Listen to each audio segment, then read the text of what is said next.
नमस्कार दोस्तों, रेडियो हिंदुस्तान से मैं वर्षा अग्रवाल।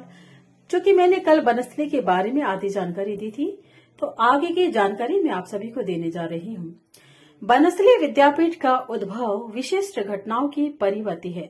ग्राम पुण्य निर्माण का कार्यक्रम प्रारंभ करने और साथ ही रचनात्मक कार्यक्रम के माध्यम से सार्वजनिक कार्यकर्ता तैयार करने की इच्छा, विचार और योजना मन में लिए हुए बनस्थली विद्यापीठ के संस्थापक पंडित हीरालाल शास्त्री ने सन 1929 में भूतपूर्व जयपुर राज्य सरकार में गृह तथा विदेश विभाग के सचिव के सम्मानपूर्ण पद को त्याग कर बनस्थली जैसे सुंदर गांव को अपने भावी कार्यक्षेत्र के रूप में चुना। उनके साथ उनकी पत्नी श्रीमती रत्न शास्त्री भी इस कार्य के लिए आगे आई। यहाँ यह कार्य करते हुए पंडित हीरालाल शास्त्री एवं श्रीमती रतन शास्त्री की पुत्री 12 वर्षीय शांताबाई का अचानक बीमारी की वजह से निधन हो गया।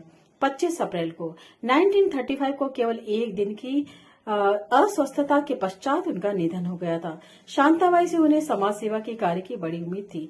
इस अभाव रिक्तता की भावनात्मक पूर्ति के लिए उन्होंने अपने परिचित मित्रों की 5-6 बच्चों को बुलाकर उनके शिक्षण का कार्य आरंभ कर दिया और इसके लिए 6 अक्टूबर 1935 को शांताबाई कुटीर की स्थापना की, जो कि बाद में बनस्थली विद्यापीठ के रूप में विकसित हुई।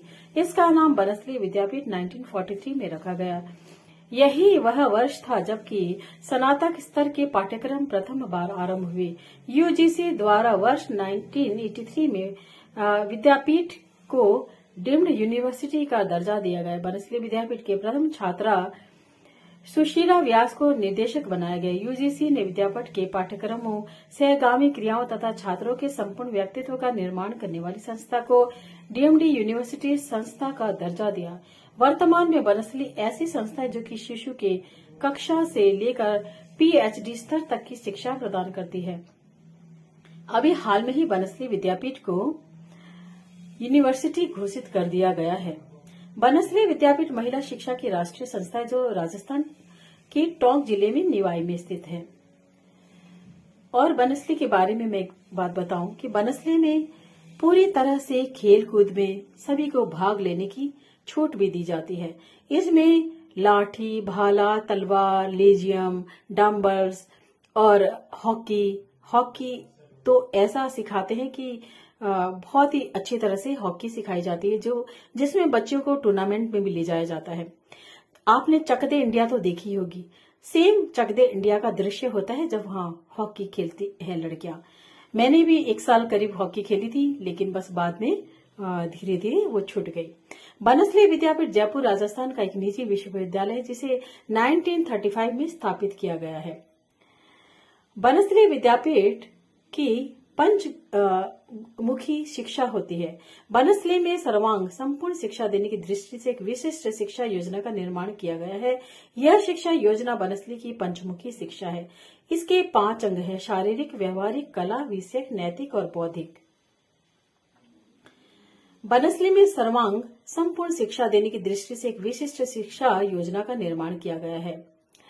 शारीरिक शिक्षा, इसके अंतर्गत विभिन्न प्रकार के व्यायाम जैसे तलवार, भाला, बंदूक चलाना, सैनिक कवायद आदि नाना प्रकार के आधुनिक और पुराने खेल व स्पोर्ट्स जैसे kabaddi, kho kho, hockey, basketball, badminton, long jump, high jump आदि, रेंजिंग, गर्ल गाइडिंग, बुलबुल तथा घुड़सवारी एवं तैरना सिखाने की व्यवस्था की जाती है। यौगिक आसन सिखाने का भी प्रबंध है। व्यवहारिक शिक्षा, इसके अंतर्गत गृहस्थ शिक्षा, रंगाई, छपाई, सांगानेरी, बाटिक का काम, सिलाई व कशीदा, खिलौने बनाना, पेपर मेशी, क्राफ्ट, क्ले मॉडलिंग आदि शामिल है। सभी छात्राएं अपने कमरों की सफाई और अपने बर्तनों की सफाई स्वयं करती है और एक हद तक अपने कपड़े भी स्वयं धोती है। सामूहिक श्रम का आयोजन भी किया जाता है। कला विषयक शिक्षा में कक्षा 1 से 5 तक संगीत, चित्रकला दोनों और बाद में कक्षा 10 तक संगीत, गायन या सितार या चित्रकला में से भी किसी एक की शिक्षा की विद्यापीठ में शिक्षाक्रम में व्यस्तता है। नृत्य शिक्षण की अलग व्यवस्था है। नैतिक शिक्षा, छात्राओं को नैतिक व्यक्तिगत का विकास करना तथा उनमें सर्वधर्म समभाव पैदा करना नैतिक शिक्षा का लक्ष्य है। यह शिक्षा उपदेशात्मक ढंग से नहीं दी जाती, सर्वधर्म समन्वय की दृष्टि से को ध्यान में रखते हुए विद्यापीठ और छात्रावास में होने वाली सामूहिक प्रार्थनाएं साप्ताहिक बातचीत, वेद, गीता, रामायण तथा दूसरे धर्म ग्रंथों आदि का पाठ, छात्रावास का बिना किसी भेदभाव के सामूहिक सम्मिलित जीवन, वातावरण की स्वच्छता विद्यापीठ की नैतिक शिक्षा के प्रमुख साधन है। इस दृष्टि से विद्यापीठ के सामूहिक सायंकालीन प्रार्थना और उद्बोधन मंदिर के कार्यक्रम विशेष रूप से उल्लेखनीय है। सायंकालीन जो प्रार्थना होती है ना, उसमें क्या होता है कि 1 घंटा उसमें प्रार्थना करवाते हैं। उसमें तरह तरह के भजन गाते हैं। 3-4 लड़कियों को जैसे पट्टे पर बैठा देते थे ऊपर चौकी में, और सारी लड़कियां नीचे बैठ जाती हैं दरियों में, और वहां खूब अच्छे अच्छे भजन चलते हैं। फिर लास्ट में उसमें लेटर बंटते हैं, जिनके भी बाहर दूर देश से चिट्ठियां आती है, वो सब वार्डन सबके लेटर्स बांटती है, और बहुत ही अच्छा माहौल लगता है। बौद्धिक, इस बात का ध्यान रखा जाता है कि आज की प्रचलित शिक्षा प्रणाली के दोषों से यहाँ की शिक्षा यथासंभव मुक्त रहे। भाषा और गणित के अतिरिक्त प्राकृतिक तथा सामाजिक ज्ञान की शिक्षा प्रारंभ से दी जाती है।